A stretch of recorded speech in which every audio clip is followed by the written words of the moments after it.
Winter days. These are winter days. Days without friends who may have helped relieve the melancholy that assails, torments, and assaults. These are winter days, days of reflection, in which all too fragile images dissolve like glass that shatters into 1,000 pieces with no warning at all. These are winter days, days that recall the nights dreaming, fear-filled, too vivid, too real. That ends in a scream, a heart-stopping panic attack. You take your pulse just to make sure. Cry anyway. Thank you. This one's called $10.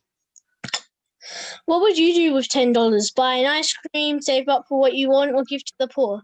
You know what I would choose? I would choose give to the poor. You see, why would you buy yourself a big triple scoop ice cream or an iPhone when there are people out there starving? Why? There are people who have no food, shelter, and are dying from diseases because they can't afford a cure. People are eating uncooked rice, corn, and whatever they can find that is edible. So please, save a life now. Thank you. I think a lot of us have an opinion about public displays of affection. And when my sister says, I bet you're big on PDA, I don't blame her. It makes sense considering my personality. I never minded it. A young romantic and a photographer in training since the day I opened my eyes, I always noticed. Found it sweet in between strangers and was never the child who thought it was gross when their parents were affectionate. Thank God I had parents that could be. But I remember when I first saw PDA when I was in my first relationship. It was on an adjacent escalator, and as they dipped out of view, I remember thinking somewhat smugly and pettily, I have someone to do that with now. Though I found my reaction amusing, I'm not necessarily proud of this. Almost as if love was just another thing you could shove in your back pocket or under your belt. Experience to put on the resume of life, and so it came back to bite me. Even when I was still with you but hadn't seen you in days, I would see PDA and would make me miss your face even more. I'd take photos of strangers in love in public. One day, those strangers were me and you in a mirror. I could hardly recognize my reflection, a happy and passionate unfamiliar, and now we are strangers once again. PDA. I never minded it. A young romantic and a photographer in training since the day I opened my eyes, I always noticed. But now somehow I am even more hyper-aware. Every seat taken next to instead of across, every head resting on shoulder on bus, every kiss or the continuous lips to hair and forehead in a crowded train carriage, other people holding hands holds more significance to me now. PDA, please don't ache. Thank you. Hello, my name's Paul, and this is my artist statement. Kind of, not really, but it'll have to do. I'm a poet, at least I call myself one. It's like consume an excess of words, of ideas, of thoughts, of emotion, to reach my tipping point and regurgitate out onto the page through my hand with a pen. Hopefully in a way that makes sense to me, hopefully in a way that makes sense to you, hopefully in a way that helps someone, saves someone. I seek to learn from every encounter and experience in my life, good or bad, like the time I was born, good for me, and the moment I find myself in now. Like the time I played a piano and was good at it, to the time I played a guitar and was good at that too. Basically, if an instrument has strings, and I'll probably sing along. Like the time I wrote poems and called them lyrics, to the time I wrote lyrics and called that poetry. Like the time I was glassed and bled red sand from my back, stitched myself with sticky tape and bandaged myself, burying the superficial wounds and the emotional wounds all at once. To the time I was mugged and left in the gutter unconscious, battered and bruised, crying out in pain, in shame, in the relentlessness of all that surfaced. Only to be made mute, left broken, discarded, empty. learning that each and every scar, whether seen or not, has a story to tell, often more than one story. And each and every story I have to tell, I turn into art to help others feel seen and heard, because I know firsthand what it's like not to be seen or heard. Because in my darkest moments, I know what it's like to be left abandoned, worthless, invisible. And that's why I write poetry. So, on reflection, hello, my name's Paul, and I thought I was a poet, but now I realise I'm the poem itself. Thank you.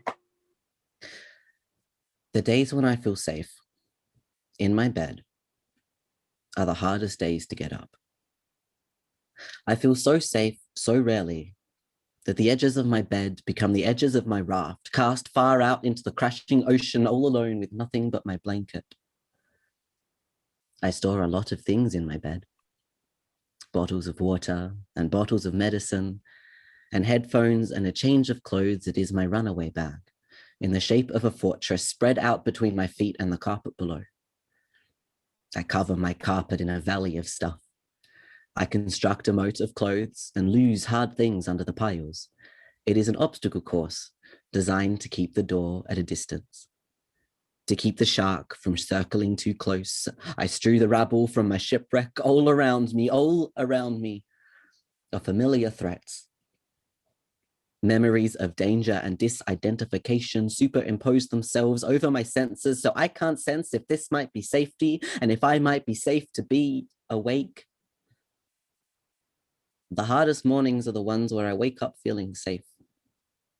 When I wake up feeling safe and my bed holds me.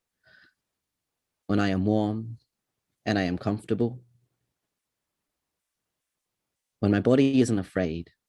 These days are the ones where the threat is hypothetical so long as I stay on my raft. These days are depression days, when I can't get out of bed not because I am afraid, but because I am not. The potential of an alternate timeline is too sweet for me to risk drowning. I stay on my raft. I watch my life pass by with the sickening crunch in the bottom of my chest of my hopes giving up hope of existing. I never knew solid ground. All I knew was sand that shifted the goalpost of secure foundation with every step I took. And every step I tried to take, there was always a second set of footsteps in the sand that I was told to follow. And when there was not, it was because I was all alone. I feel like I never learned to walk in a way that didn't constitute survival, that didn't constitute dragging myself onto land, sinking to the knees, my legs pulled back by the leech of the waves. I stay on my raft because I am exhausted. I stay in my bed because I am exhausted. These days when I wake feeling safe in my body are the days my body can feel that I am exhausted, are the days I can finally rest. The days I wake on a raft are the days when I wake up and I'm a child. A boy sleeping in on a weekend morning, daydreaming that he is stranded on a raft and the space around his bed and between its foot and the closed door is the crashing ocean and I am safe.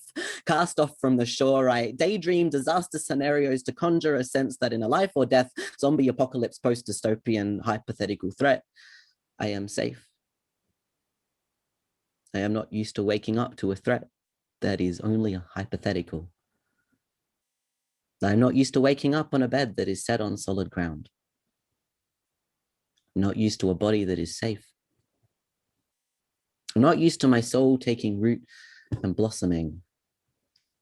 I still wake up afraid some days, and most days I cannot get up until my body is reminded by my hope that I have hope in existing. My raft is now a lean-to, leant up against the trunk of my tentative self securely fixed in solid ground.